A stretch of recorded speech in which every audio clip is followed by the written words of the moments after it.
Chers auditeurs, bonsoir, bienvenue sur les ondes de Méridien Zéro, la radio libre et rebelle, la radio française de Radio Bandera Nera.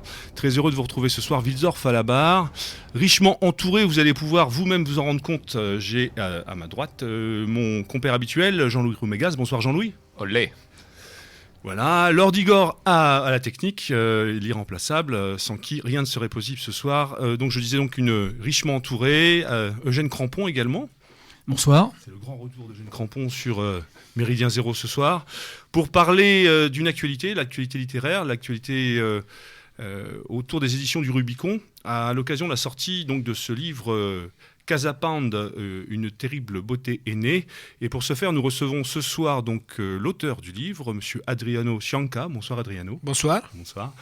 Et également Gérard Vaudan, je vais y arriver Gérard. Hein, le grand responsable et initiateur des éditions du Rubicon. Bonsoir, je préfère le terme de grand gourou. Grand gourou, c'est vrai que ça vous va assez bien, Gérard, grand gourou. Oui, absolument. Voilà, donc Casa Pound, une terrible beauté est née. Le premier ouvrage paru aux éditions du Rubicon, les éditions du réseau MAS. Il s'agit donc de la traduction donc, du livre d'Adriano. Adriano qui est le responsable culturel de Casa Pound, paru en Italie sous le titre Riprendersi tutto. Voilà. Tout se reprendre. Voilà, qu'on peut traduire. Hein. Voilà, tout serait approprié.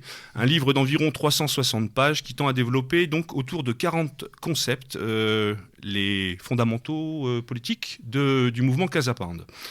Le désormais célèbre mouvement néofasciste italien, on peut le définir comme tel, je crois, qui tient son nom de l'immeuble imposant occupé depuis de longues années à Rome. Voilà, donc on va, pour démarrer, peut-être présenter rapidement cet ouvrage, avec Gérard peut-être, avant de donner la parole à Adriano. Une édition française avec une préface de Gabriele Adinolfi. Gérard ?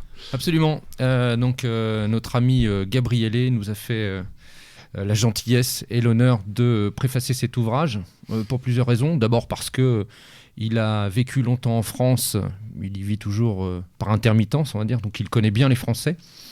Et il est italien, ce qui n'est pas rien dans cette affaire. De surcroît, il connaît bien Adriano également, et il est l'un des, en tous les cas, une personne qui compte beaucoup pour le mouvement Casa Pound et qui a compté beaucoup dès le départ de cette aventure. Donc il avait toute sa place, je dirais, enfin en tous les cas, sa plume avait toute sa place dans ce livre, en tous les cas pour ce qui est de la préface. Voilà. Donc on y retrouve également dans l'introduction de cet ouvrage un personnage qui est aussi important, Flavio Nardi, également animateur culturel au sein donc, de CPI, Casa Pound Italia. Alors là, c'est peut-être plus Adriano qui pourrait toucher quelques mots sur effectivement ce monsieur.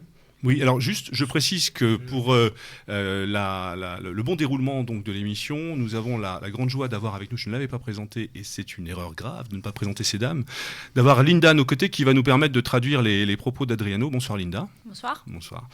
Donc Flavio Nardi. Allora, Flavio Nardi è uno storico militante della destra italiana. Flavio Nardi est un vieux militant de la droite italienne che prima del fronte della gioventù, adesso su posizioni più trasversali, ma comunque vicine a Casa Pound. Avant, il était dans le front de la jeunesse et maintenant, il est dans une position beaucoup plus proche de Casa Pound. E che comunque in questo momento si occupa della scena musicale non conforme, è il deus ex machina di tutta la musica non conforme. Et en ce moment, il s'occupe de la scène musicale non conforme. Il est le deus ex machina. On a également dans ce livre une conclusion d'un personnage central sur lequel nous allons revenir durant l'émission, Gianluca Iannone. Donc cette conclusion, peut-être nous en dire deux mots également, Gérard ? Oui, enfin, effectivement, je peux. Cela étant, peut-être une petite présentation de notre ami Gianluca. Oui. Hein, alors là aussi, c'est à mon avis Adriano qui sera le plus à même de présenter le président de Casa Pound. Hein. Gianluca Iannone è, dal punto di vista burocratico, il presidente dell'associazione Casa Pound Italia. Donc Gianluca Iannone, au niveau vraiment bureaucratique, c'est le président de l'association Casa Pound Italia. Ma per tutti noi ovviamente è molto più che che una carica burocratica, è il militante numero uno di riferimento di questo movimento. Mais pour les militants du mouvement, ils représentent beaucoup plus qu'une figure bureaucratique, justement. È stato in passato il leader, è tuttora in realtà il leader del gruppo Z0 Alpha, da cui prende vita tutto il movimento culturale che poi ha portato a Casa Pound. Donc Gianluca Iannone est le leader du groupe de musique Z0 Alpha. C'est à partir de ce groupe que le mouvement s'est développé ensuite pour en arriver justement là où il en est aujourd'hui. Voilà. Alors effectivement, oui, donc petite présentation qui, à mon avis, s'imposait pour le président. Oui, au-delà de la conclusion, c'était surtout signaler l'importance et le personnage que représente Gianluca au sein du mouvement Casa Pound. Absolument. Je crois que sans ce chef, sans ce leader charismatique, sans son intuition politique, à mon avis, effectivement, Casa Pound n'aurait peut-être pas la dimension qu'elle a aujourd'hui. Donc, personnage central dans cette affaire. Une postface, effectivement, est rédigée par ses soins, qui aborde la... En quelques lignes finalement, hein, puisqu'elle fait à peine 3 pages. Elle s'intitule pour la Sainte Canaille. Effectivement, Casa Pound est aussi l'aventure Casa Pound, c'est aussi une affaire d'amitié au départ. Sì, sicuramente Casa Pound nasce soprattutto agli inizi da un piccolo gruppo di amici che poi iniziano a fare cose insomma più politiche, ma inizialmente c'è un piccolo gruppo di amici. Oui, en fait, au départ, il s'agissait d'un groupe d'amis qui ensuite ont commencé à faire des choses beaucoup plus importantes. Mais c'est vrai que tout au départ, il y avait un tout petit groupe d'amis. Un groupe soudé, effectivement. E ancora oggi che quel gruppo è diventato molto più grande, però tutti quanti in Casa Pound si conoscono, tutti sono amici fra loro e tutti quanti frequentano quotidianamente Gianluca, che non è quindi il capo inarrivabile, insomma. Donc le groupe, il s'est énormément élargi depuis, mais tout le monde aujourd'hui connaît tout le monde et Gianluca Iannone, il n'est pas ce chef charismatique que personne peut... Il è carismatique, No, ma che personne è molto vicino al militante di base. Il est abordable, c'est ça. Voilà. Parfait. Je crois qu'on peut signaler aussi, pour finir la présentation autour du livre, un magnifique photo qui permettent un cahier photo. Un cahier photo de 24 pages qui permet quand même d'avoir une vision parcellaire bien sûr, mais une vision assez juste des militants en action et des endroits où agit Casa Pound en Italie. Oui, et puis également, puisque c'est ce cahier photo couleur, c'est pas innocent, hein, je veux dire, c'était vraiment une volonté de notre part aux éditions du Rubicon, c'était d'apporter une touche esthétique à ce livre. Pourquoi ? Parce que l'esthétisme a aussi une importance, la forme a aussi une importance à Casa Pound, chez Casa Pound. Adriano? Parlando delle foto è importante dire che in quelle foto c'è anche una di Emanuela Florino, che è la nostra responsabile di Napoli. Donc, en ce qui concerne les photos, il y a une photo d'Emanuela Florino qui est aussi la responsable de Casa Pound Naples. E che in questi giorni è agli arresti domiciliari per una storia di cui poi, se volete, parliamo, se no ne parleremo in un'altra occasione. Qui en ce moment est Assigné à domicile. Assigné à domicile, si vous voulez. Ensuite, on peut en parler. Oui, on reparlera justement des problèmes liés au mouvement et tous les problèmes de justice, justement. Ieri sera ho saputo che invece un altro nostro militante di Napoli che era in carcere è uscito. Quindi questa è una buona notizia che forse si può dire agli ascoltatori francesi che magari non lo sapevano. Et une bonne nouvelle, hier, un militant de Naples qui avait été envoyé en prison, il est sorti. Du coup, ça c'est une bonne nouvelle. Ouais, effectivement, parce qu'il faut... Excusez-moi Jean-Louis, je vous coupe la parole. Hein. Je ne l'ai pas encore pris. J'essaierai de ne pas recommencer. Mais il est important de préciser que, oui, la répression en Italie frappe également Casa Pound. Des militants sont aujourd'hui incarcérés. Il y a quelques mois, il y a eu la fameuse aventure de Zippo et toute la vague de fraternité, de soutien des camarades européens. Hein. À ce jour, il y a encore d'autres militants qui sont attaqués, qui sont voire emprisonnés, effectivement. Jean-Louis ? Oui. Non, pour rester dans la continuité du livre, et puisqu'on va clore sur ce point, dans quelle mesure il est signé par vous, Adriano, Mais dans quelle mesure, en fait, comment est-ce qu'il s'articule entre votre point de vue à vous et le point de vue plus général, plus politique de Casa Pound? Ovviamente per me questo è stato lo sforzo principale, cioè fondere un punto di vista che era solo mio con un punto di vista più generale di tutto il movimento. Donc l'effort principal pour Adriano Scianca a été justement de marier un peu son point de vue personnel avec le point de vue de tout le monde au sein du mouvement. E ho cercato di fare questo citando più spesso possibile testi di canzoni, interviste di esponenti del movimento, affinché quello che dicevo non fosse soltanto la mia parola, ma fosse la parola di tutta la comunità. Et donc, il a essayé de faire ça avec beaucoup de citations, de tests, de chansons ou d'interviews des membres du mouvement.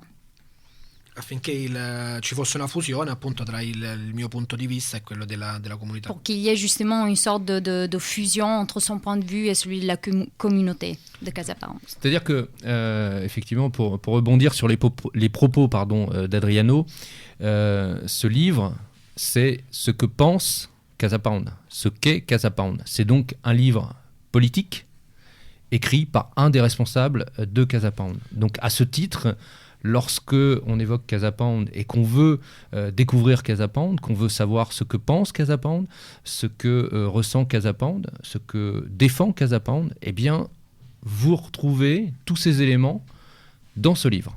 Oui, ma question était dans ce sens-là. Dans quelle mesure, en effet, c'était un point de vue qu'on pouvait interpréter, enfin, qu'on pouvait prendre comme un point de vue collectif, qui était celui, en effet, de ces pays, Ou un témoignage. ou un point de vue purement personnel, qui était celui d'Adriano, qui, de par sa position, est intéressant, mais qui serait resté à un niveau personnel. Ovviamente, per quanto possa essere un'opera collettiva, è sempre un'opera personale. Io ho fatto alcuni studi, alcune letture che non necessariamente sono di tutto il movimento.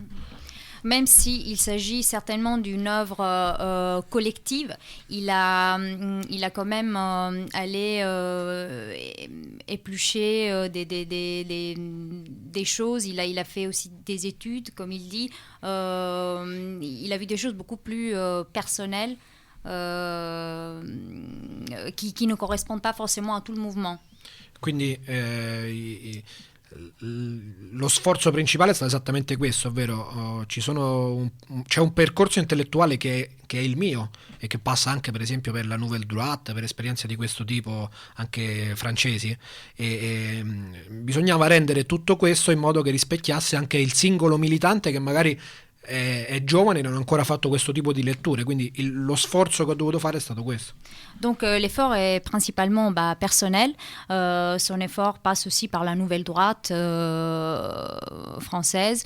Mais le but était justement de faire en sorte que les jeunes, qui, par exemple, du mouvement, qui n'étaient pas du tout concernés par tout ça, puissent comprendre ce qu'il a écrit, ce qu'il a fait. D'accord. Alors, avant de rentrer plus dans le vif du sujet et définir, puisque ce livre s'articule, c'est un livre politique, comme on l'a dit, s'articule autour de 40 concepts bien précis. Moi, j'aimerais, Gérard, juste les éditions du Rubicon sont la partie l'édition, la maison d'édition politique du mouvement d'action sociale. Quelle relation entre ces premiers ouvrages et la création? Est-ce que les choses sont liées l'une à l'autre? Est-ce que l'opportunité de sortir ce livre a généré la création des éditions du Rubicon? Expliquez-nous un petit peu ce qu'il en est. Eh bien, c'est comme d'habitude, un soir de beuverie et c'est parti en sucette. Et c'est pas moi, c'est Eugène. Ouais, et c'est pas moi, c'est Eugène. Non, alors plus sérieusement, les éditions du Rubicon donc répondent à un besoin et à une demande on va dire qui concerne la ligne politique du mouvement d'action sociale, du MAS, c'est-à-dire qu'à un moment, une fois de plus, on essaye de s'ancrer dans le réel sur différents sujets, au travers de différents vecteurs de communication et d'action, et eh bien l'édition, ça nous paraissait également important. Donc il y avait je dirais, avant la sortie de ce premier ouvrage, en gestation, l'envie d'avoir une maison d'édition qui soit ouverte aux militants politiques de notre sensibilité. Voilà, parallèlement aux Amis du Livre européens qui, eux, sont plus une maison d'édition à vocation Absolument. plus historique. Voilà, c'est ça. On est sur un autre créneau. Là, les éditions du Rubicon, c'est le réseau MAS, c'est le mouvement d'action sociale et c'est de la politique à l'état brut, j'ai envie de dire. Alors, Ça, c'est pour les éditions du Rubicon. L'aventure avec Adriano, effectivement, oui, ça s'est fait au travers d'une rencontre. Tout simplement lors de notre dernière virée avec les camarades du MAS en Italie, donc c'était mai 2011, nous nous sommes rencontrés à Tana del Tigri avec Adriano, et venait de sortir le livre d'Adriano en italien. Eh bien, à la fin du week-end, nous avions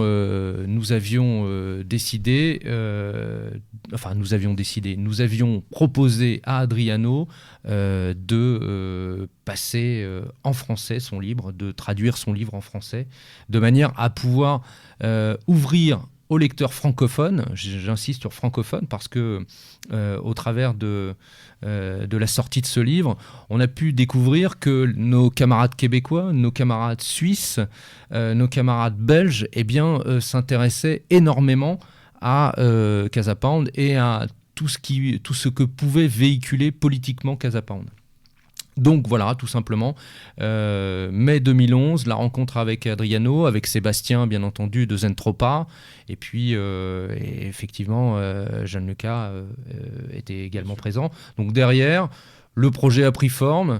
Nous remercions au passage notre ami Adriano, effectivement, Sébastien, et puis Xavier qui nous a beaucoup aidé également.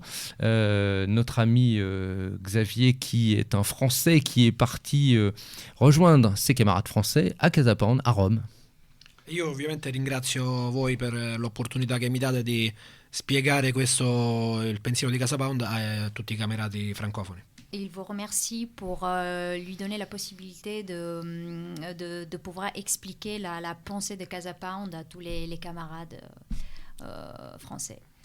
Bien, juste peut-être pour nos auditeurs, une présentation un peu rapide, avant de rentrer dans le vif du sujet, pour donner une discussion plus politique autour des 40 concepts qui sont développés dans le livre. Peut-être nous rappeler un petit peu ce qu'est Casa Pound, d'où vient Casa Pound, ce que représente Casa Pound en Italie aujourd'hui, les origines déjà, la création, une dizaine d'années d'existence, c'est ça en gros? Allora, Casa Pound è innanzitutto un edificio occupato al centro di Roma da 10 anni. Tout d'abord, Casa Pound est un bâtiment, un édifice qui a été occupé dans le centre de Rome depuis 10 ans. Da questo movimento, che inizialmente era unicamente romano, è nato un movimento nazionale nel 2008 che quindi abbraccia tutta Italia e Casa Pound Italia. À partir de ce mouvement qui était un mouvement romain, en 2008, le mouvement il s'est élargi et on peut parler aujourd'hui d'un mouvement national. Casa Pound est présente dans tout le pays, dans toute l'Italie. Quello che spesso è difficile da far capire a chi non è italiano è che cosa fa effettivamente Casa Pound, perché fa tantissime cose nel sociale, nel culturale, nello sport e nella politica in senso stretto. Pensiamo alle elezioni che adesso ci saranno in Italia in cui Casa Pound si presenta. Donc c'est parfois un peu compliqué d'expliquer ce que Casa Pound fait en réalité parce qu'elle est impliquée en plein de choses. Elle fait plein de choses, notamment dans le domaine de la culture, dans le social, au niveau politique, etc. Pardon. Justement, est-ce qu'on peut dire qu'aujourd'hui Casa Pound a trouvé sa finalité dans une expression politique, alors qu'à l'origine c'est avant tout une association culturelle qui s'est transformée, qui s'est mutée, on peut dire, en un mouvement politique? Est-ce qu'on peut parler véritablement de mouvement politique aujourd'hui?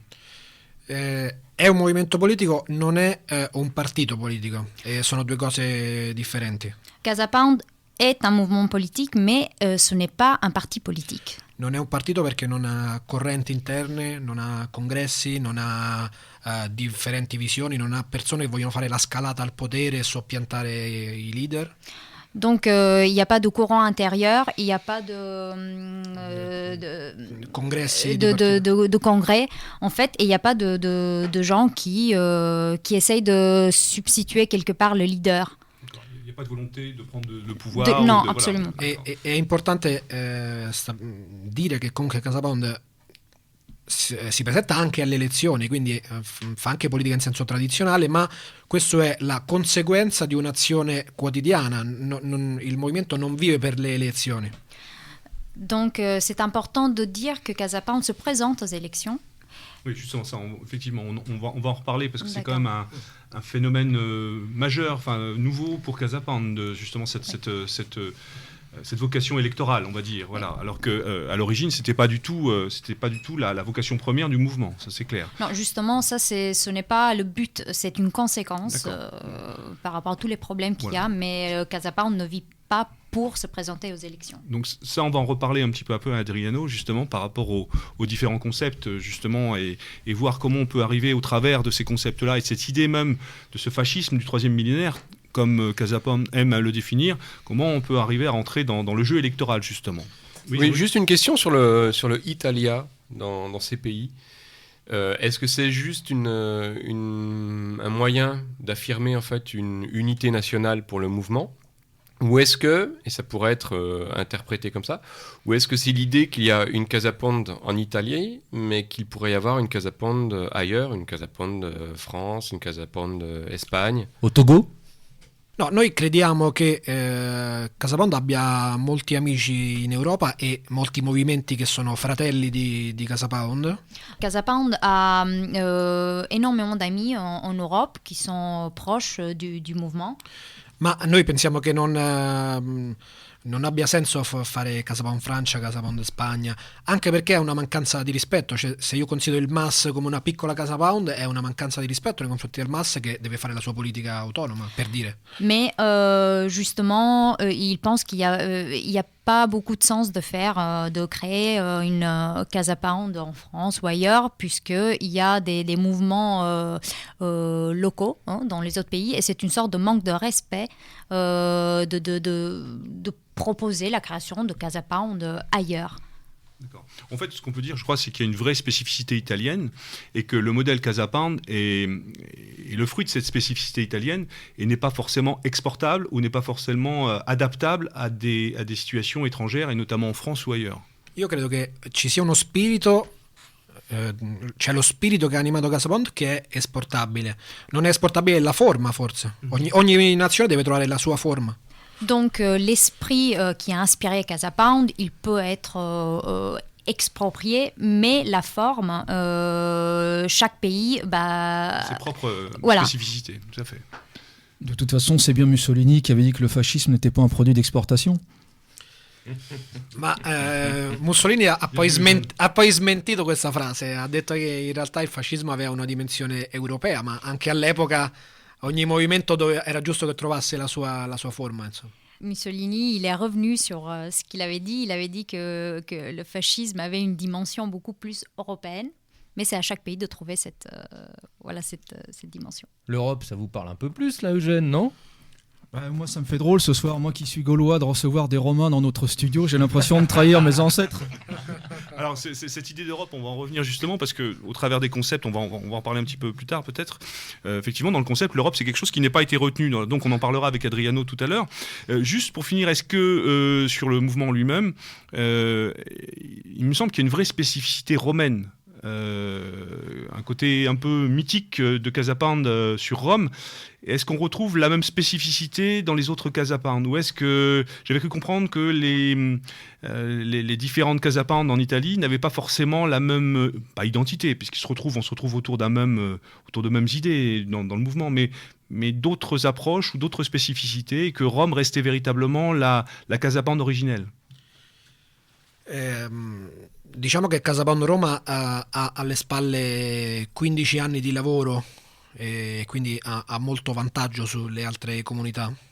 En effet, Casa Pound à Rome, elle a 15 ans de parcours.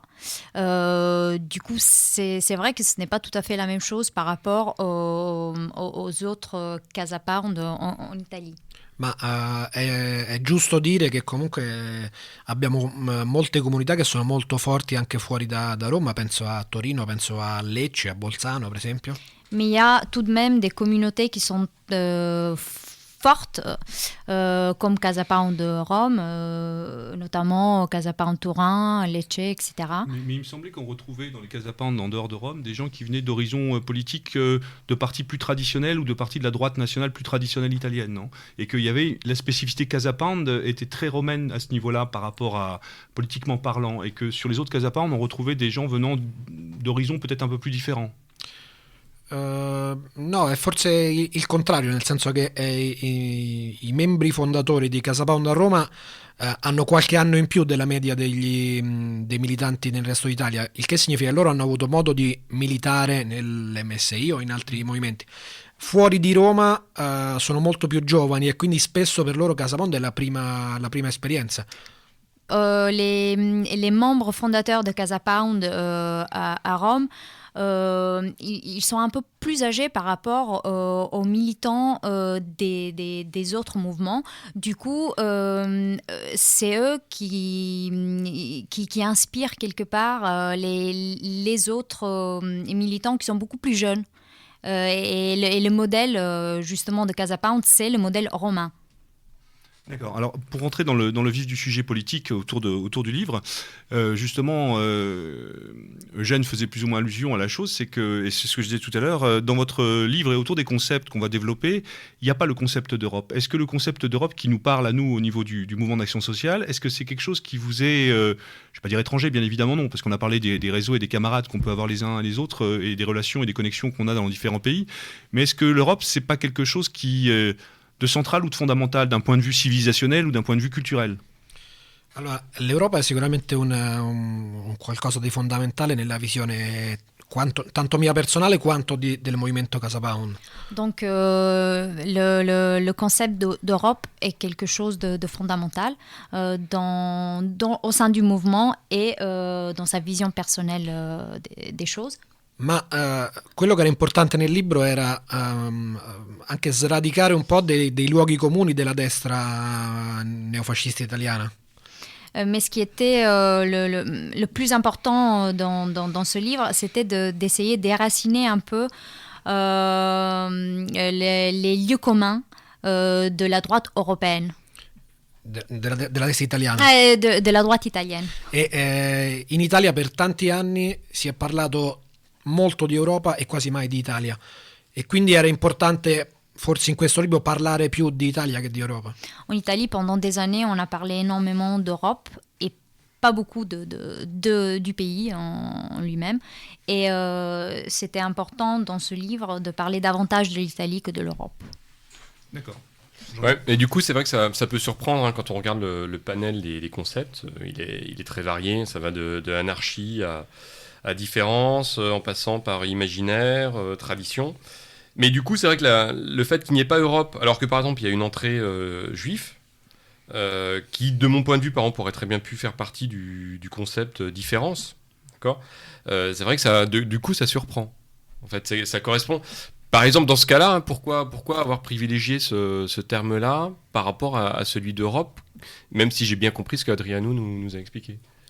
Perché ho privilegiato il termine juif rispetto al termine Europa? Sì, perché c'è un capitolo... Perché anche in questo caso quello che era importante era spiegare delle cose che non sono abbastanza conosciute nella destra italiana, come per esempio la partecipazione di combattenti di origine ebraica all'epoca dello squadrismo, cosa che nessuno sa e che invece è accaduta, e questo andava spiegato agli italiani. Donc c'était important d'expliquer aux représentants de la droite des choses qui ne sont pas assez connues en Italie, comme la participation des Juifs pendant le squadrisme en Italie. Questo ovviamente non vuol dire che aver scelto ebreo e non Europa voglia dire che una parola conta più dell'altra, insomma non era questo il senso. Cela ne veut absolument pas dire que avoir privilégié un chapitre sur les Juifs signifie avoir justement privilégié un mot par rapport à un autre. Alors, justement, par rapport à ce concept-là, enfin ce chapitre-là consacré donc aux Juifs, je me fais un peu l'avocat du diable, hein, volontairement. On sent dans votre ouvrage comme une volonté Casa Pound, c'est un esprit très large qui accepte en son sein des gens qui partagent des sensibilités communes. Mais ces gens peuvent être très différents les uns des autres, quelque part, à partir du moment où ils partagent ce socle-là. Et on sent dans votre livre, et notamment dans ce chapitre, comme une volonté de montrer et de prouver que, notamment le peuple juif, les juifs italiens, ont participé grandement, d'une certaine manière, au fascisme. Vous donnez énormément de chiffres, énormément de dates, comme s'il s'agissait quelque part de justifier. Est-ce que pour vous, dans cette idée du fascisme-là, on a besoin de se justifier par rapport à ça, par rapport à un passé, je ne sais pas si je me fais bien comprendre. Est-ce que pour vous, c'était une justification ? Est-ce que c'était nécessaire de montrer que les Juifs avaient été partie prenante dans le fascisme ? Je voulais citer Première Guerre mondiale, les premières années du fascisme. Vous en parlez également pour Fiume avec D'Annunzio. Vous en parlez également dans la création des premiers faisceaux, une présence importante, presque déterminante, et quelque part vous semblez leur rendre un petit peu hommage. Est-ce que je me trompe ou pas ? No, è sbagliata la parola giustificazione. È importante dire che Casa Pound si fa carico di tutta l'esperienza fascista, anche dei suoi errori, cioè noi non diciamo che rifiutiamo gli errori, diciamo che ci sono stati ma ce ne facciamo carico. Donc il ne s'agit pas de se justifier par rapport au chapitre dédié aux Juifs. Tout simplement, Casa Pound, elle assume tout le parcours du fascisme. Et voilà, et il n'est pas question de se justifier dans ce cas de tout cela. È importante anche dire che in quel capitolo, dopo aver spiegato questi dati di cui si è parlato della partecipazione degli ebrei al fascismo, ci sono anche delle critiche per esempio alle politiche dello Stato di Israele, quindi sarebbe sbagliato dire che quel capitolo è semplicemente un elogio della comunità ebraica. Non è così, è una visione in chiaroscuro. Donc il faut dire que dans le chapitre dédié aux Juifs, il n'y a pas une sorte d'éloge envers le peuple juif. Oui, tout à fait. Oui. Voilà. Il manquait plus que ça. Non, mais simplement, on peut, par rapport à... ça revient quand même au principe de l'identité italienne. C'est-à-dire que... Alors, on peut pousser, Wilsdorf, peut-être que la question à poser à Adriano serait de savoir si, est-ce que si on est extra-européen, on peut être de Casa Pound ? Oui, voilà, en fait, c'était la question à laquelle Soyons clairs. Dans cet esprit à partager, l'esprit Casa Pound, est-ce qu'on peut être hors européen ou de confession, en l'occurrence juive, on en parlait, est-ce qu'on peut être à Casa Pound ? Est-ce qu'on peut partager justement les idées de Casa Pound ? Est-ce que c'est quelque chose qui vous semble naturel et totalement possible ? Io credo che un non europeo possa essere mio camerata, ma non possa essere italiano. Un extra-européen peut être un camarade, mais tout simplement, il n'est pas italien. D'accord. Non, mais je pense... Eugène ? Je crois que sur la question, il me semble qu'en ce moment, vous avez quelques petits ennuis. Le grand rabbin de Rome a fait des déclarations contre Casa Pound ces derniers temps qui me semblaient un peu hostiles. Parce qu'on vous a accusé en France d'être un peu sioniste, notamment dans la presse française. Il y a eu une polémique, notamment dans Rivarol. Et on vous a accusé d'avoir un peu, de pas être très violent sur cette question, d'être un peu en recul.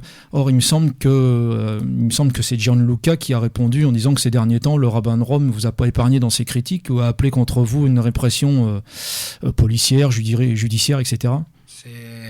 Se qualcuno pensa che Casa Pound sia filosionista, il minimo che si possa dire è che i sionisti non lo sanno. Donc si quelqu'un pense que Casa Pound est philo-sioniste, il faut savoir que de toute façon les sionistes ils ne le savent pas en tout cas.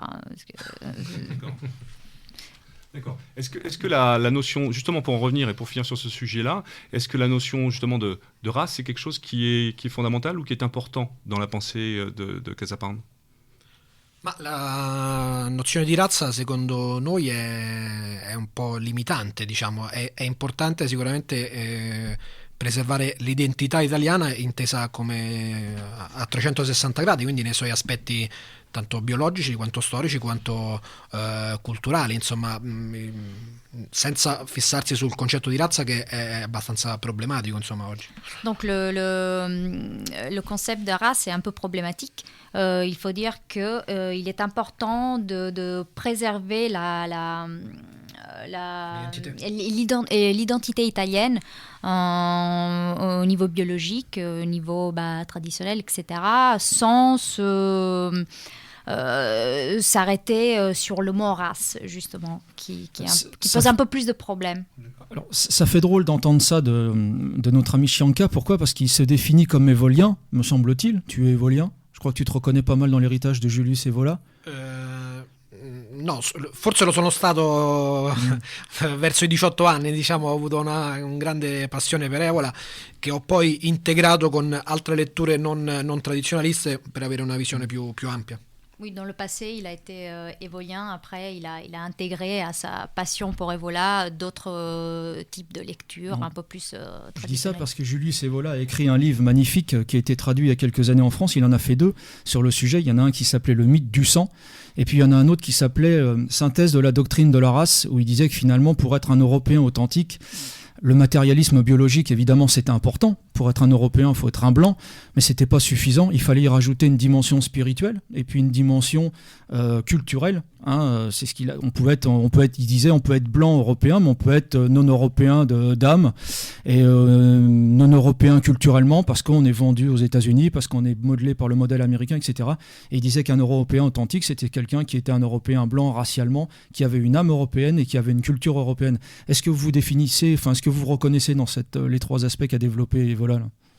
Che l'aveva repris de Close d'ailleurs. Il libro che tu hai citato, Sintesi di dottrina della razza, è stato molto apprezzato da Mussolini e quindi io non posso contraddire Mussolini, ma è un libro che va anche contestualizzato nell'epoca in cui è uscito, insomma, quindi è importante leggerlo, ma oggi bisogna forse anche un po' ampliare l'orizzonte.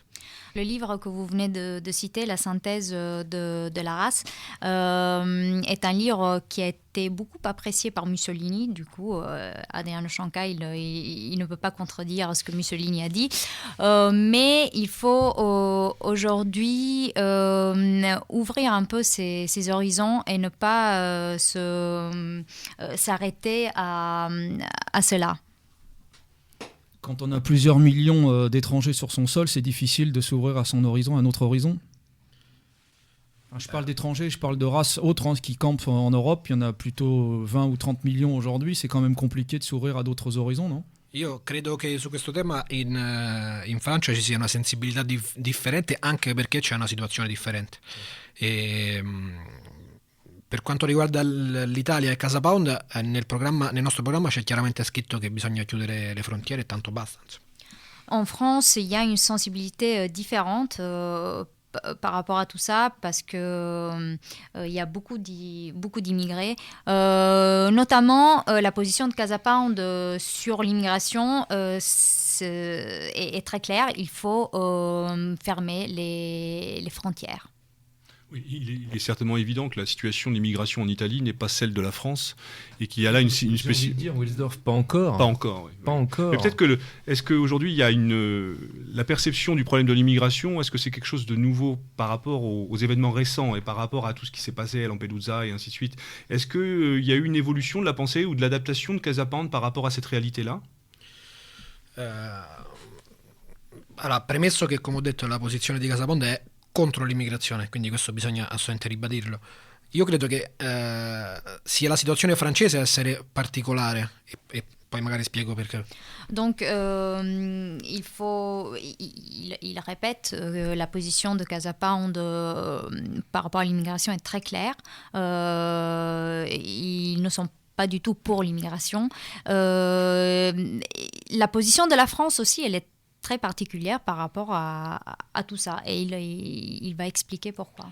E questo perché in Francia c'è intanto una legge sulla cittadinanza che è estremamente debole, diciamo così, lo ius soli che in Italia ancora non c'è e speriamo non ci sia mai, e Casa Pound è contrario al fatto che ci sia. Donc tout d'abord en France, il y a une loi par rapport à la nationalité qui est extrêmement différente par rapport à l'Italie, la loi du sol. Si, non, je fais un signe, tout simplement parce que c'est une erreur qui est colportée, enfin une erreur qu'on retrouve mais dans beaucoup de choses. C'est vrai qu'on croit parce qu'il y a une perversion en fait du droit de la nationalité en France. On croit que la France a un droit du sol. Mais la France, depuis Napoléon, a un droit du sang.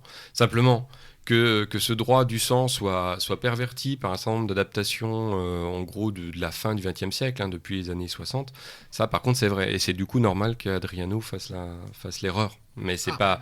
Tout le monde fait l'erreur. Vabbè, ovviamente non posso...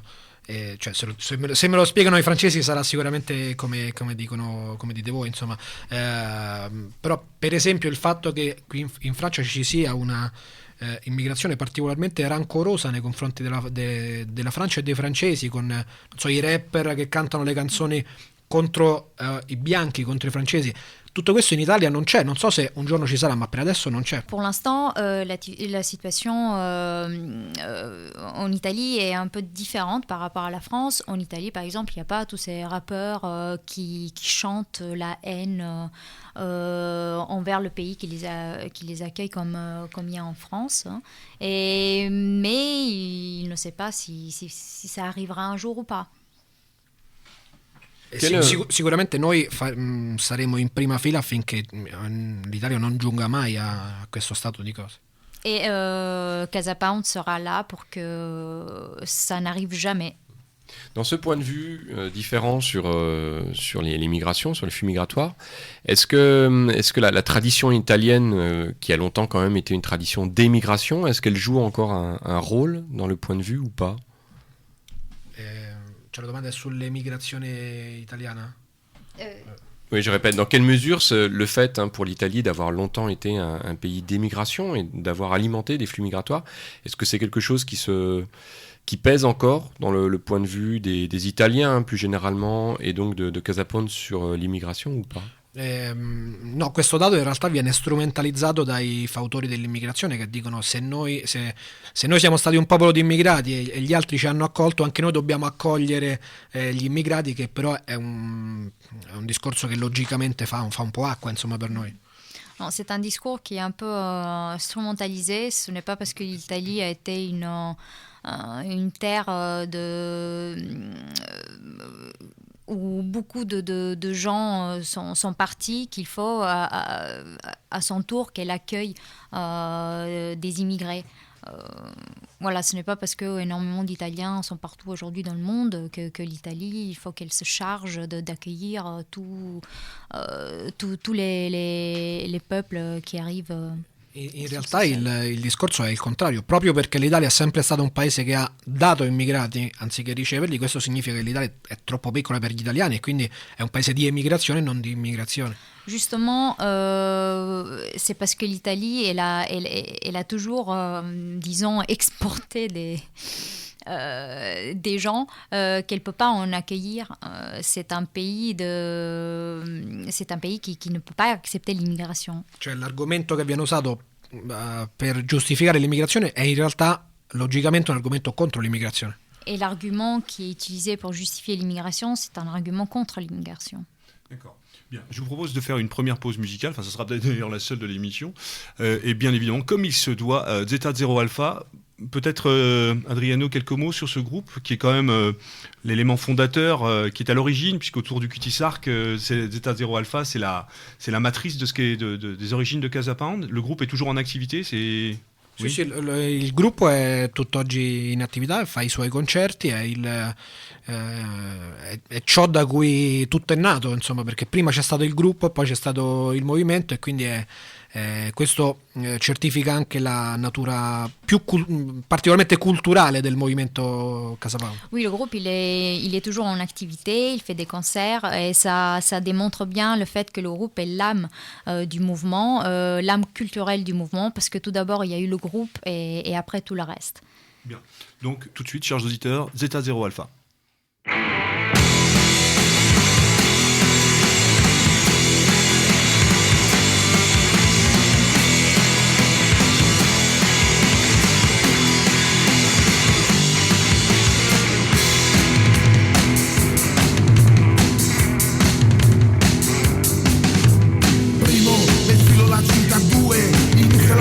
Prendo bene la mira a 4, cinghiamo a tazza al primo, nel filo la cinta a 2, inizia la danza a 3.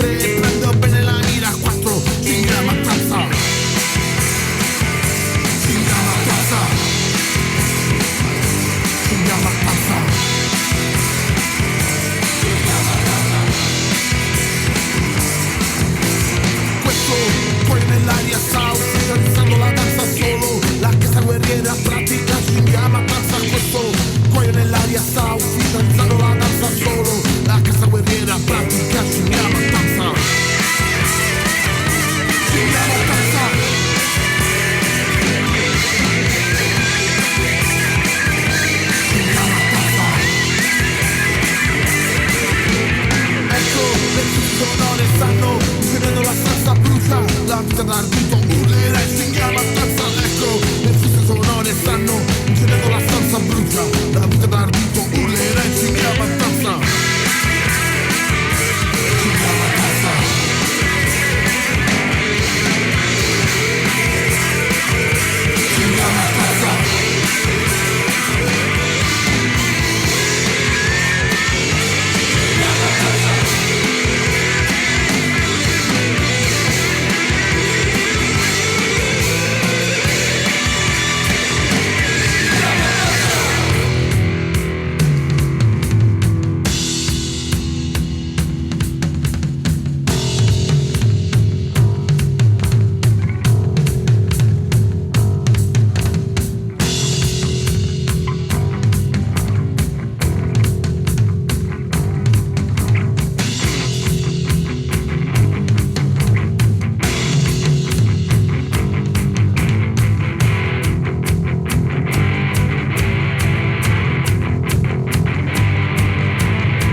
Voilà, de retour sur Méridien Zéro, donc pour la suite de notre émission consacrée donc à ce livre Casa Pound, une terrible beauté est née aux éditions du Rubicon. Nous avons la grande joie de recevoir ce soir Adriano Cianca.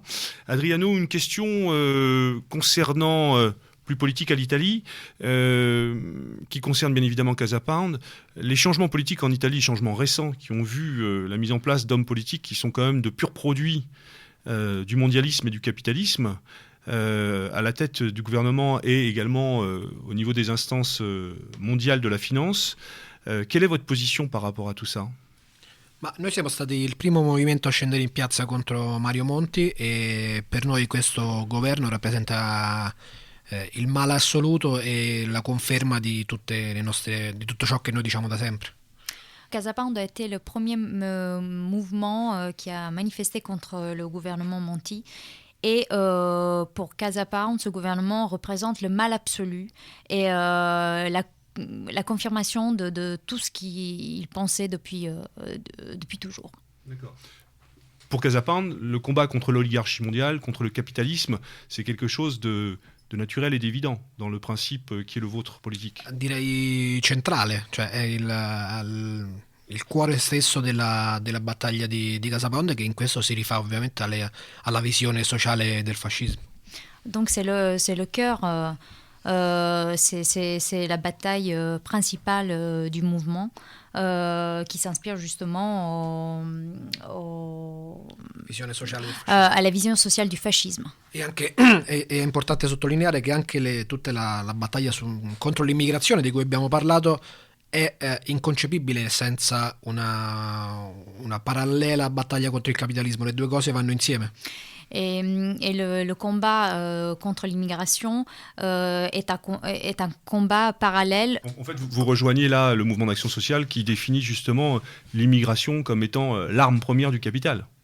Sì, è evidente, cioè, l'immigrazione è semplicemente un fenomeno di schiavismo per il capitalismo del terzo millennio, quindi non si può criticare l'una senza criticare l'altra, come fanno per esempio i gauchistes che criticano il capitalismo senza criticare l'immigrazione. Oui, c'est évident que l'immigration c'est une sorte d'esclavage. Du coup, on ne peut pas critiquer l'immigration sans critiquer le système capitaliste, comme font souvent les gauchistes, par exemple.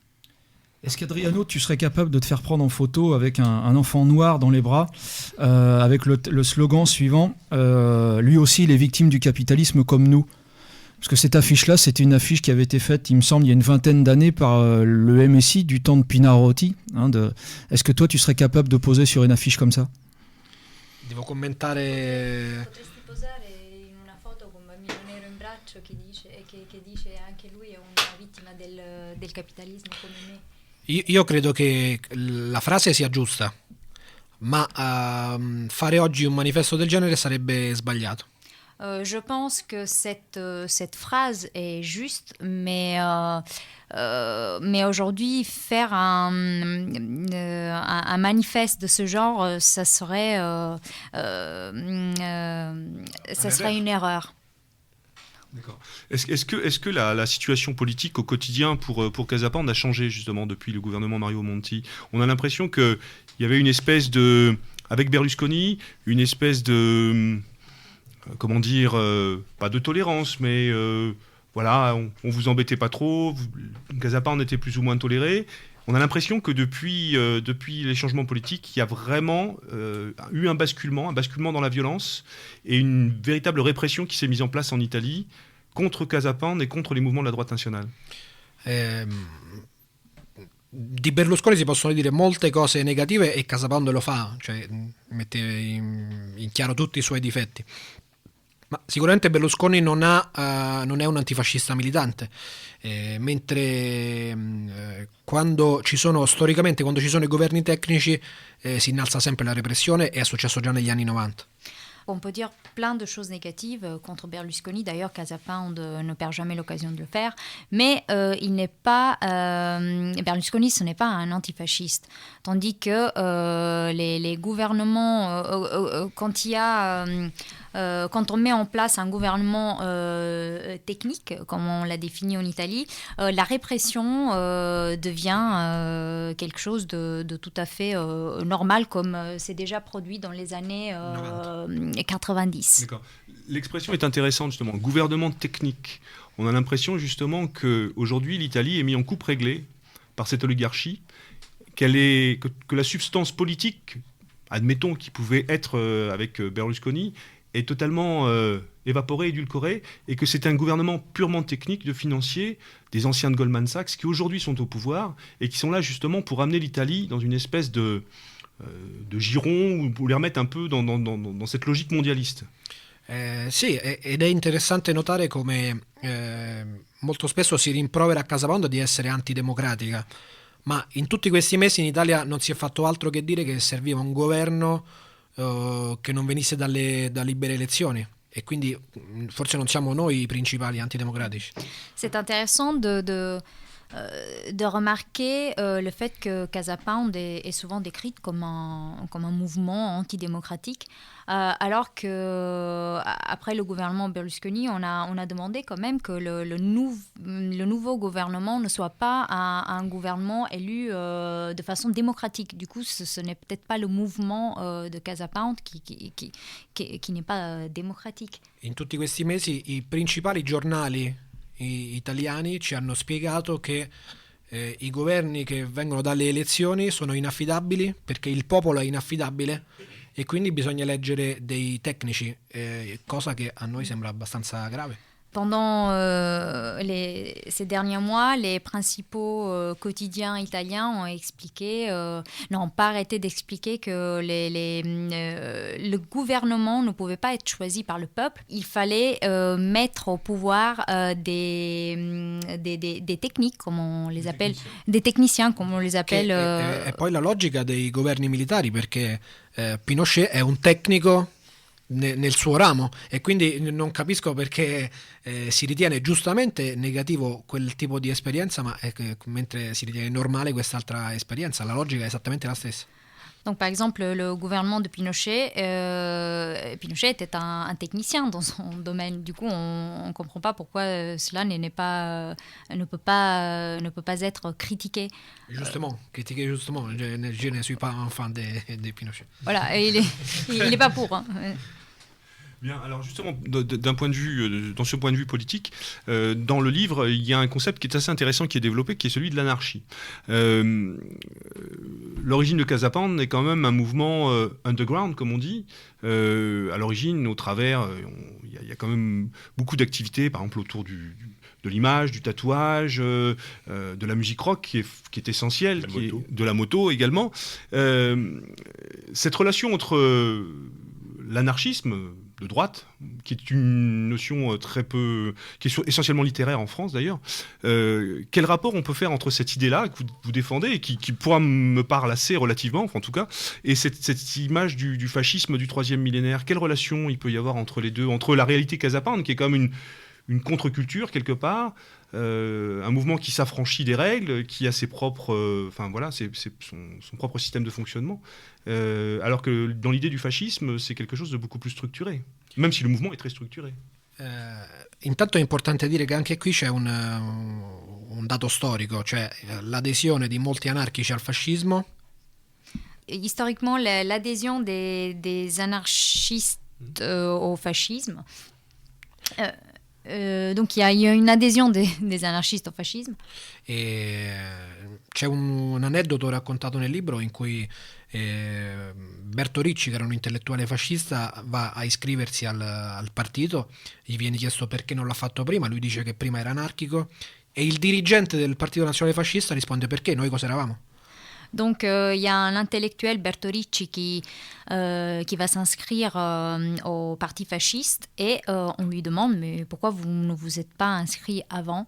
Et il dit parce qu'avant j'étais anarchiste. Et on lui dit nous on était quoi avant? Nous aussi. Ma detto questo è importante anche capire che il libro parte dalla parola anarchia e arriva alla parola vittoria, e questo non è un caso, è un processo di sublimazione in qualche tipo è un percorso che parte dal caos e arriva all'ordine. Il y a aussi un processus de sublimation dans le livre. On part du mot anarchie pour arriver au mot victoire. Voilà, Inoltre per quanto riguarda l'aspetto della musica, delle magliette, tutto questo aspetto, in Casapound è importante tutto questo, però attenzione a non fare di Casapound un fenomeno sottoculturale e un fenomeno di moda come alcuni critici in malafede in Francia hanno fatto. Le côté musical est bien sûr important en Casapound, mais il ne faut pas faire de ce mouvement un mouvement de sous-culture comme beaucoup de critiques en font aujourd'hui en Italie. No, en France. En France. Oui, moi, dans mon esprit, la sous-culture, c'est plus une culture alternative. C'est pas... voilà. Jean-Louis ? Oui, sur la question du fascisme, parce que donc en effet il y a cette affirmation de construire en quelque sorte un fascisme du 3e millénaire. Est-ce que le fascisme comme référence historique vraiment, j'allais dire omniprésente, j'exagère sans doute, mais enfin en tout cas très présente, est-ce que d'une certaine façon ça n'oblige pas du coup Casapound dans ses analyses à faire le grand écart? Je pense par exemple à l'article différence, je crois, où du coup ça vous amène à justifier la colonisation italienne en Libye en disant oui, Balbo était moins méchant que ceux d'avant. Bon. Où en fait on peut quand même pas avoir 36 000 visions de la colonisation sous prétexte que l'une serait donc menée par les royalistes, l'autre par les fascistes. Est-ce que cette référence du coup au fascisme n'est pas bloquante sur un certain nombre d'idées, tout simplement parce que le fascisme reste une expérience politique des années 1920-1930? No, io non credo questo. Credo che intanto il fascismo, a differenza del comunismo, non ha fallito, è stato sconfitto in guerra. Le fascisme, à différence du communisme, n'a pas failli. Il a tout simplement été vaincu en guerre. E io credo che sia possibile attualizzare questo messaggio nel terzo millennio come Casapound sta facendo, ma senza questa origine non andremo da nessuna parte. Il faut que le message soit actuel dans le 3e millénaire, mais sans ses origines, on va nulle part. Anche se capisco che per il lettore francese a volte è difficile capire questo, perché la Francia probabilmente vede Mussolini come può vedere Napoleone, e quindi forse per un francese dirsi oggi mussoliniano è come dirsi bonapartista, ma in Italia la percezione non è questa. Donc c'est vrai que pour les Français est peut-être un peu difficile de comprendre cela, parce que pour les Français Mussolini est un peu comme Bonaparte. respecté. Mais en Italie, on n'a pas du tout la même perception C'est important de signaler, des choses aujourd'hui. Eugène ? Est-ce que néanmoins, c'est pas contre-productif politiquement de s'affirmer toujours fasciste au XXIe siècle? Per prima cosa io penso che esistano anche delle cose che si debbano dire anche se non sono utili politicamente.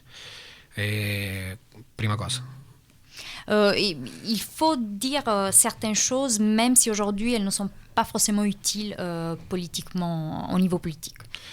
E secondo, anche se noi facessimo un ragionamento puramente utilitaristico, io credo che le ragioni del successo di Casa Pound siano anche queste, cioè che fa tutto quello che fa dichiarandosi fascista. Se le conferenze le fanno tutti, e se noi avessimo fatto delle conferenze senza essere fascisti, nessuno avrebbe degnato di interesse queste cose, per dire. Deuxièmement, il faut dire aussi qu'aujourd'hui, le succès de Casa Pound est aussi le fait qu'elle se déclare fasciste. Si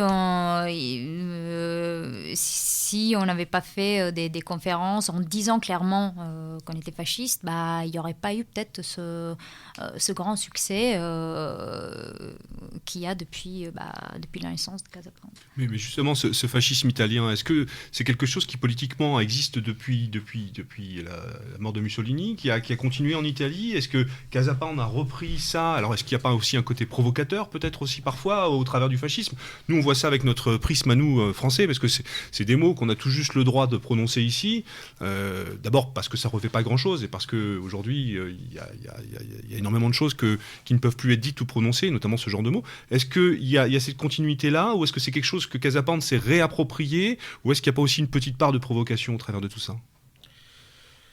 Est-ce qu'il y a eu un courant fasciste depuis Mussolini? Est-ce que Casa Pound l'a repris? Ou est-ce que c'est quelque chose qui avait disparu et qui est repris aujourd'hui? Mais est-ce que ça ne rentre pas aussi dans une logique un peu de provocation de par la démarche même et l'existence de Casa Pound, de ses actions? Da un certo punto di vista c'è una continuità. Pensiamo a Gabriele Adinolfi, che ha rappresentato la continuità tra la nostra generazione e quella del fascismo.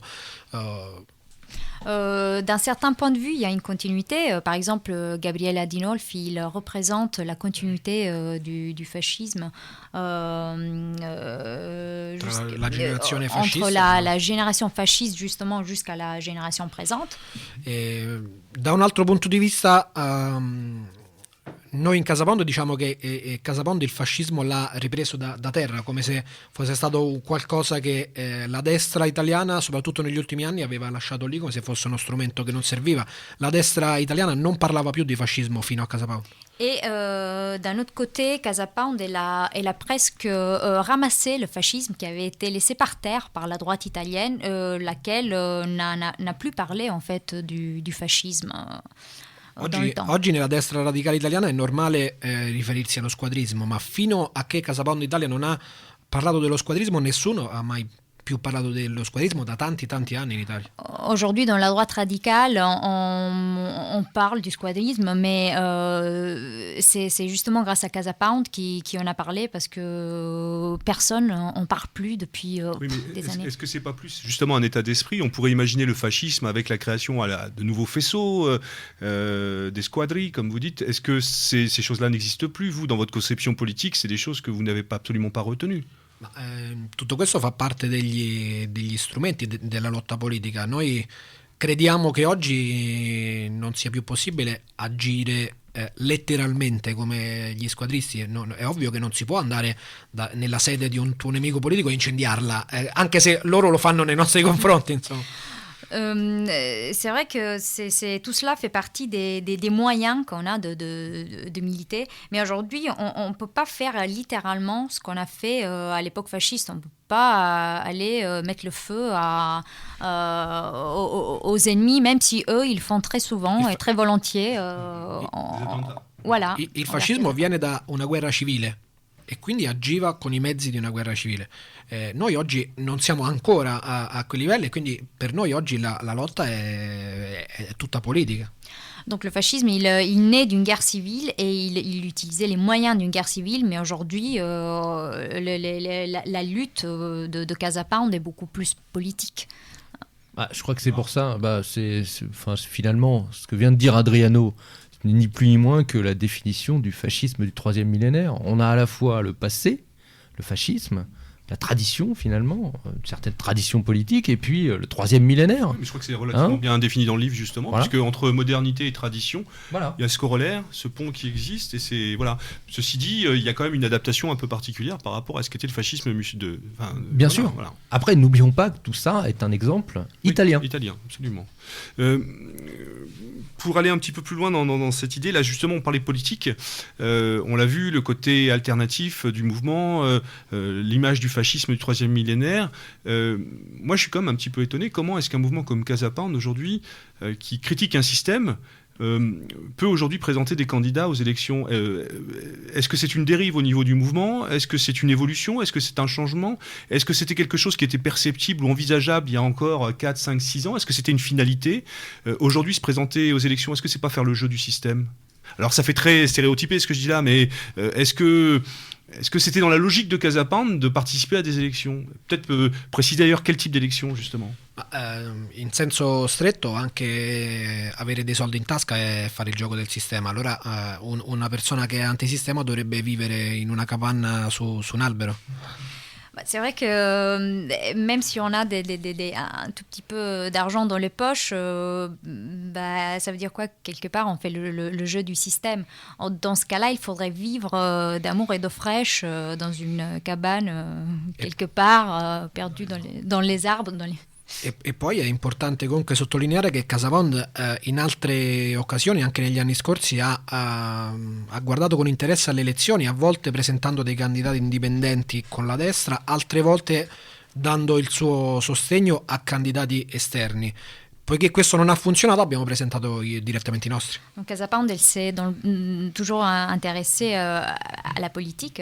Parfois, elle a présenté des candidats indépendants. Parfois, elle a donné son soutien à des candidats. Oui, voir des candidats qui n'étaient pas du même bord ou qui n'avaient pas forcément les mêmes affinités que vous, mais dont l'action ou les idées vous semblaient sympathiques ou vous semblaient intéressantes.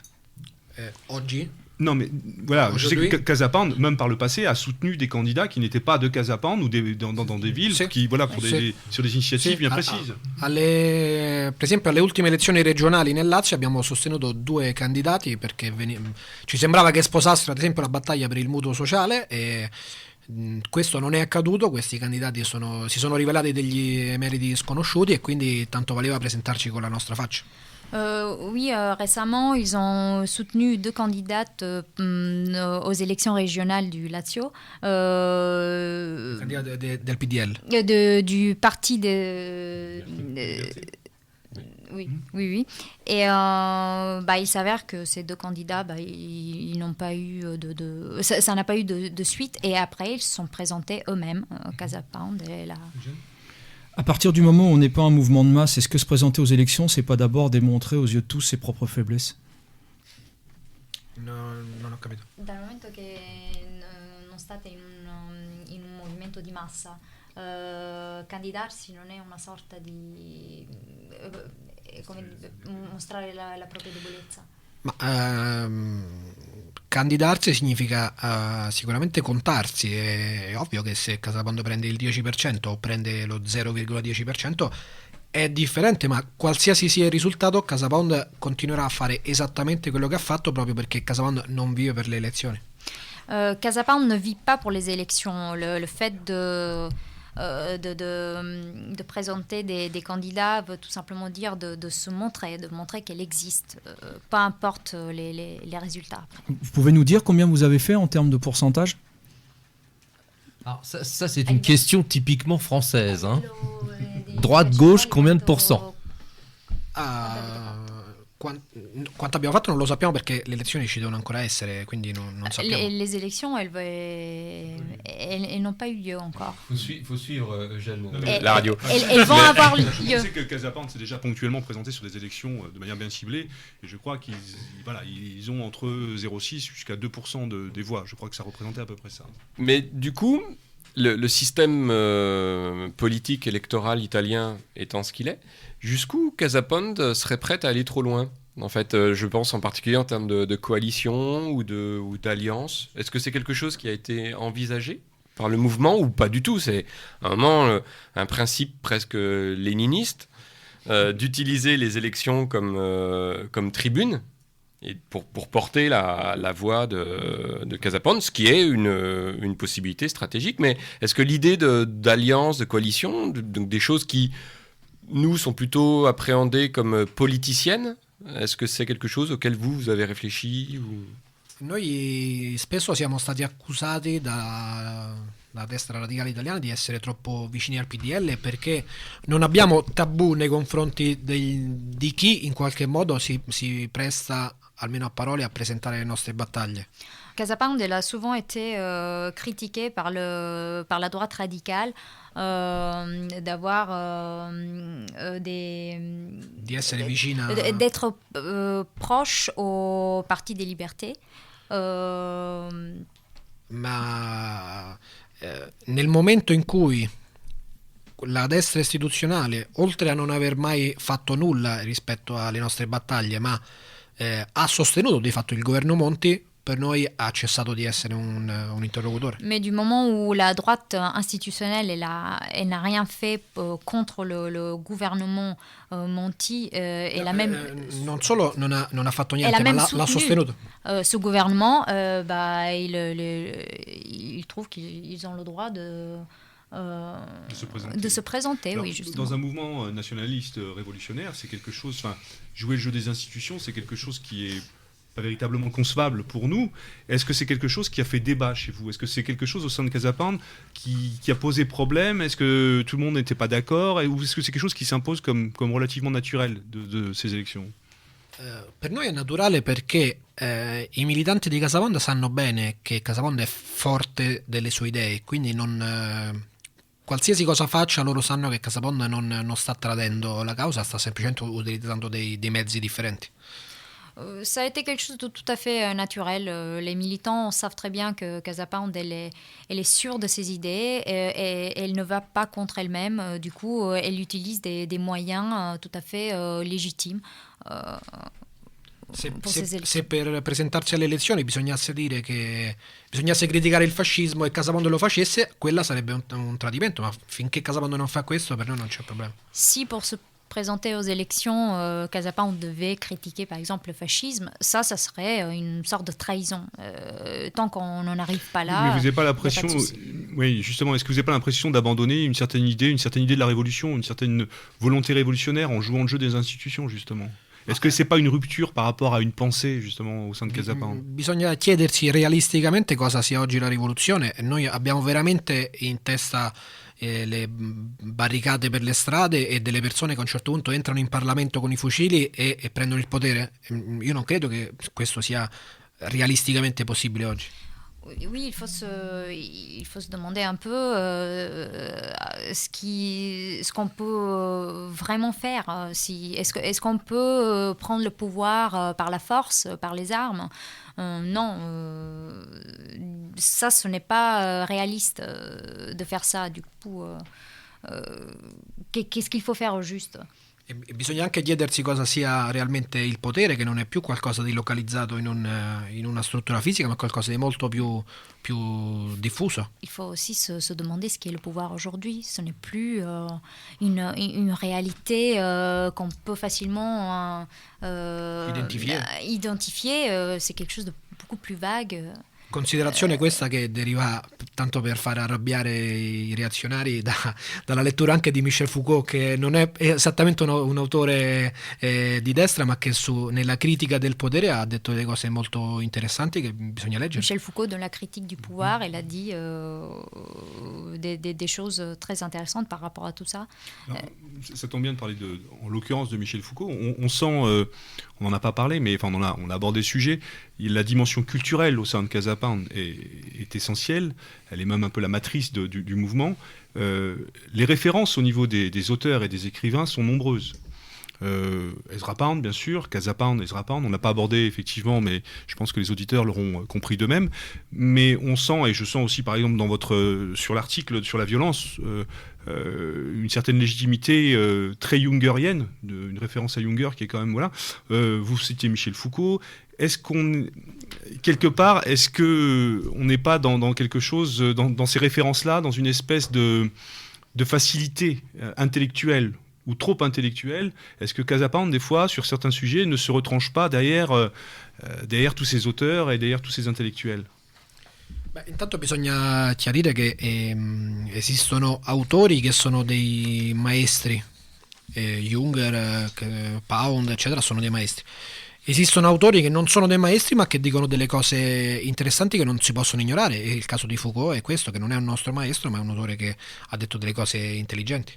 Oui, il faut dire qu'il y a des écrivains, par exemple, comme Junger, comme Pound, qui sont des maîtres pour le mouvement. Il y en a d'autres, comme Michel Foucault, qui ne sont pas considérés comme des maîtres, mais qui ont dit des choses très intéressantes. Mais est-ce que il n'y a pas une espèce de facilité intellectuelle de mettre souvent en avant tous ces auteurs au sein du mouvement? On voit toujours, il est rare de lire un article, alors c'est vrai parce qu'il y a le terme de Casa Pound, donc on retrouve effectivement Ezra Pound, mais on retrouve aussi facilement dans la plupart des articles ou les présentations cette image intellectuelle. Est-ce que c'est une volonté ou est-ce que la référence, on l'a bien comprise, mais des fois, est-ce qu'on n'a pas l'impression qu'il y a une espèce de facilité intellectuelle, justement, de se retrancher derrière des penseurs qui sont des penseurs du passé, ne sont pas des penseurs d'aujourd'hui? D'Annunzio, enfin, il y en a d'autres, hein, Nietzsche, Marinetti, Evola, et tous ces gens-là. Questo dipende molto dall'impronta che Gianluca Iannone in prima persona ha dato al movimento. Gianluca è una persona che tutti conoscono per l'aspetto militante, per l'aspetto carismatico, ma è una persona che legge molti libri e ha sempre messo avanti la cultura. Oui, en effet, cela est dû au fait que le leader du mouvement, Gianluca Iannone, il a voulu donner cette empreinte très, très culturelle et intellectuelle au mouvement. Gianluca Iannone, c'est quelqu'un de très cultivé qui lit énormément et c'est pour cela qu'il y a tous ces... C'est pour ça qu'il est le chef. Voilà. Parce qu'il lit plus que les autres. Alors, dans les concepts qui sont développés dans le livre, il y en avait deux aussi que je trouvais assez intéressants. Il y avait les femmes. Je crois que c'était important parce que dans les mouvements... non, mais c'est bon. Non. Gérard, je sais que c'est un sujet qui vous touche de près. Bah, moi, c'est fini les femmes. Hein, maintenant, c'est mariage pour tous, mon ami. Non, mais on sait que dans nos mouvements, on a essentiellement des militants masculins. Est-ce que en Italie, est-ce que c'est une volonté d'impliquer les femmes dans le combat et dans l'action? Ma più che una volontà, cioè quasi fosse un progetto stabilito a tavolino, è qualcosa che è venuto naturale. Io credo che le donne siano molto più pragmatiche degli uomini. Quando vedono che un progetto è assurdo e settario non partecipano, quando vedono che un progetto è concreto partecipano spontaneamente. Oui, c'est une volonté, mais c'est surtout quelque chose de tout à fait naturel d'impliquer les femmes dans le mouvement. Les femmes, elles sont beaucoup plus pragmatiques que les hommes. Si un projet, par exemple, est trop est sectaire ou voilà, ou il n'est pas faisable, bah, les femmes, elles sont là pour dire ce qui est juste faire ou pas. Se io voglio fare i nazisti dell'Illinois che stavano nel film dei Blues Brothers, non so come si chiama in Francia, io troverò sempre 5 uomini che mi seguono, ma non troverò delle donne. Oui, si je voulais faire un mouvement avec des nazis de l'Illinois, comme dans le film Les Blues Brothers, je trouverais toujours des hommes pour me suivre, mais jamais une femme, parce que ça serait vraiment du grand n'importe quoi. Est-ce que c'est ce pragmatisme féminin qui est à l'origine du mutuo sociale et qui explique cet intérêt et cette focalisation sur une question sociale qui est très importante et que par ailleurs vous pouvez expliquer aux auditeurs? Beh, l'aspetto sociale in Casa Pound è importantissimo e deriva comunque dall'impronta che tutti i fondatori, uomini e donne, hanno dato al movimento. L'aspect social est très important dans le mouvement et c'est une suite logique de l'empreinte de tous les militants de Casa Pound. Ce n'est pas uniquement féminin, voilà. Bon, et dernier, Du coup, oui, me coupez, On ne là. sait toujours pas ce que c'est, Voilà. Jean-Louis. Adriano, est-ce qu'on peut expliquer ce que c'est que Mutuale Sociale? Sì, il mutuo sociale è una proposta di legge che CasaPound ha proposto appunto per favorire la proprietà della casa per il popolo italiano. Donc c'est une proposition de loi que CasaPound a proposée pour favoriser la propriété, le droit au logement au peuple italien. Io non so com'è la situazione in Francia, ma in Italia c'è una grave emergenza per quanto riguarda gli affitti delle case. Il ne connaît pas la situation française, mais en Italie, il y a une véritable urgence en ce qui concerne les loyers en Italie. E quindi era importante proporre una legge che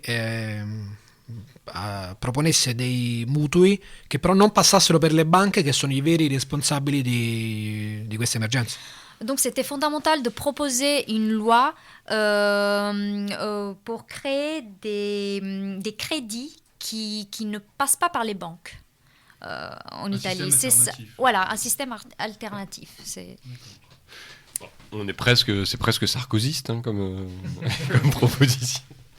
Moi, sur les actions diverses et variées du mouvement CasaPound, il y en a deux en particulier qui nous avaient un petit peu interpellés ici, au niveau du MAS et au niveau des camarades.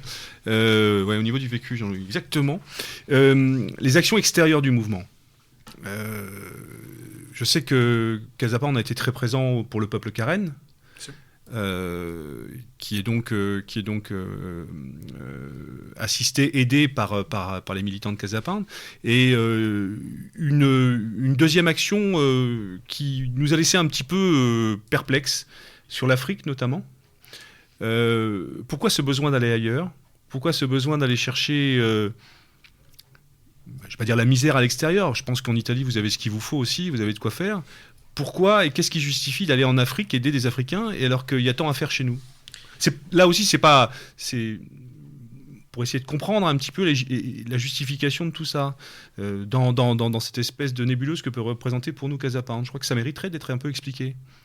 Ci sono due cose da dire. La prima è che CasaPound fa talmente tanto in Italia e fa talmente tante cose per il popolo italiano che non ha crede di non poter cadere sotto questa obiezione. Questo è il primo punto.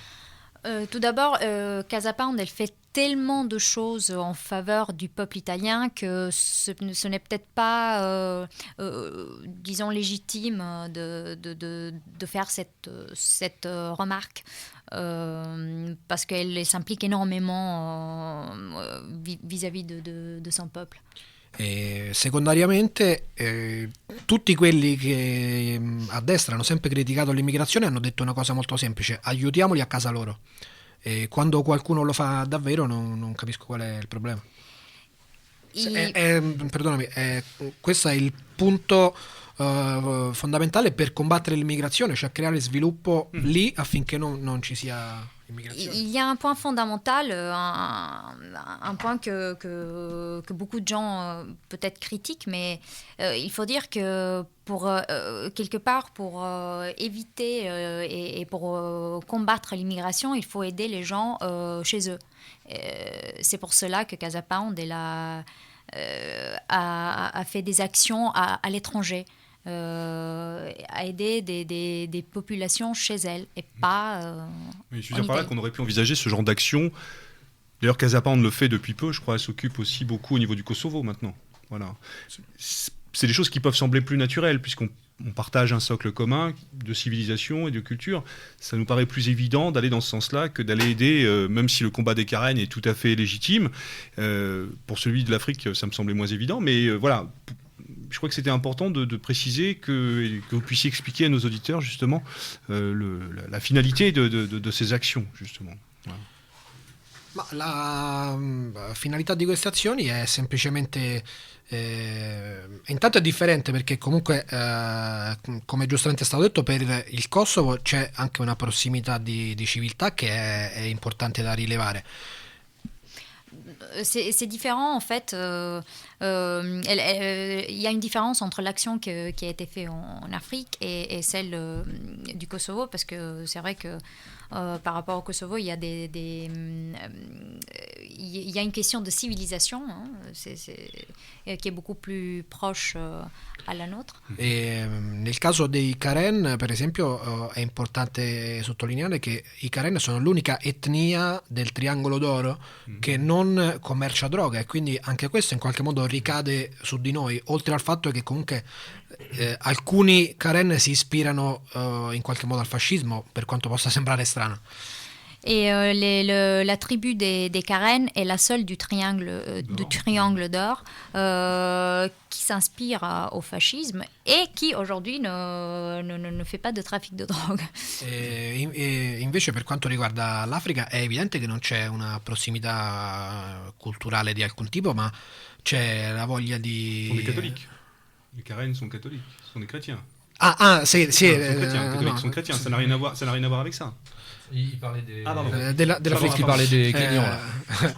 Per quanto riguarda l'Africa non c'è sicuramente prossimità culturale, ma c'è, come dicevo prima, la volontà di andare alla radice del problema immigratorio, risolvendolo alla radice senza che ci sia bisogno di risolverlo in Italia. Donc en Afrique, c'est vrai qu'on n'a pas du tout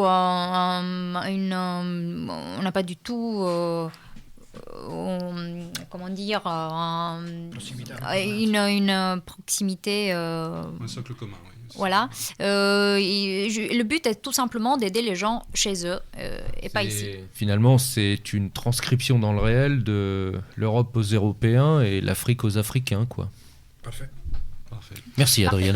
Bien, écoutez, je crois que, chers auditeurs, on a essayé un peu de vous faire une présentation un peu plus profonde et un peu plus politique du mouvement Casa Pound. On a été chercher Adriano sur des sujets un petit peu qui nous semblaient importants. On avait à cœur d'expliquer et de faire partager nos complémentarités, mais aussi nos différences parfois. Avant de se quitter, je crois qu'il est important de repréciser où on peut trouver ce livre. Gérard ? Eh bien, chez Virgin. Ah non, ils ont fermé, c'est vrai. Triple zut. Mais la Fnac avait dit non. Alors ça va chez la Fnac qui fermera un jour aussi. Ouais. Alors, eh bien, ce qu'on peut dire, c'est que ce livre se trouve, vous pouvez le commander via notre site internet, leséditionsdurubicon.com, tout simplement, tout attaché. Vous pouvez également nous écrire, 21 rue de Fécamp, 75 012 Paris, les éditions du Rubicon.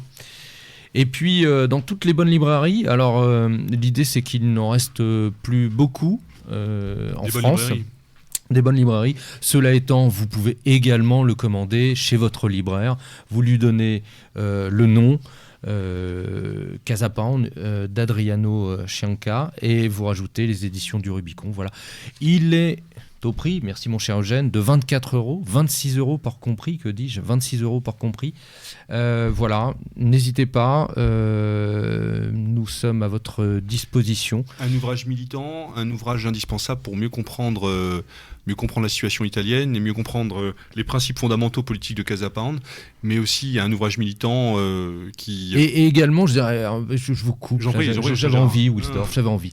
Non, on en parlait avec Eugène, mais c'est aussi un livre qui nous aussi nous a interpellés, qui nous aussi nous a apporté pas mal de choses. Alors après, comme vous le soulignez tout à l'heure, parfois ça pique un peu, on n'est pas tout à fait d'accord, on peut... par contre, on peut s'en inspirer. C'est jamais de la copie. En tous les cas, c'est comme quand on a été voir nos camarades italiens, quoi. On est revenu avec des idées, avec des envies, avec une volonté, en tous les cas, d'y arriver, de travailler et de gagner. Oui, Eugène ? Oui, c'est un livre séduisant et désarçonnant à la fois. C'est pour ça que je vous encourage tous à le lire, à le découvrir. Vous verrez, il y a beaucoup de choses qui pourront être remises en cause.